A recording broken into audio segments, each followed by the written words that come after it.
আপনি যদি regular weight training করেন এবং আপনি যদি মনে করেন কার্ডিও এক্সারসাইজ আপনার করতে হবে না কিংবা দরকার নাই, তাহলে কিন্তু আপনি বড় একটি ভুল করছেন। আপনাকে অবশ্যই কার্ডিও এক্সারসাইজ করতে হবে। কারণ আপনি যখন নিয়মিত ওয়েট ট্রেনিং করছেন তখন কি হচ্ছে, আপনার হার্টের মাসেলটা কিন্তু বাড়ছে, এটা স্ট্রঙ্গার হচ্ছে, ঠিক আছে।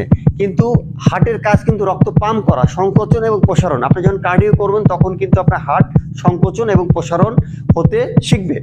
তো আপনি কিভাবে কার্ডিওটা করবেন, সপ্তাহে কয়দিন করবেন? সপ্তাহে 2 থেকে 3 দিন আপনি কার্ডিও করতে পারেন। ওয়েট ট্রেনিংয়ের পরে হালকা কার্ডিও করতে পারেন এবং আপনি যখন রেস্টে থাকবেন সেটা সপ্তাহে 1 দিন বা 2 দিন অবশ্যই আপনি ফুল 30 to 40 মিনিটসের একটা ফুল কার্ডিও সেশন করবেন।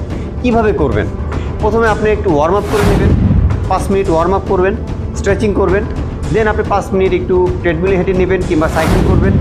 দেন আপনি 5 মিনিট আপনি জাম্পিং জ্যাক করবেন কিংবা আপনি রোপ জাম্পিং করবেন। এরপরে 15 থেকে 20 মিনিট আপনি বডি ওয়েট কার্ডিও করতে পারেন। এটা অবশ্যই কিন্তু আপনাকে করতেই হবে।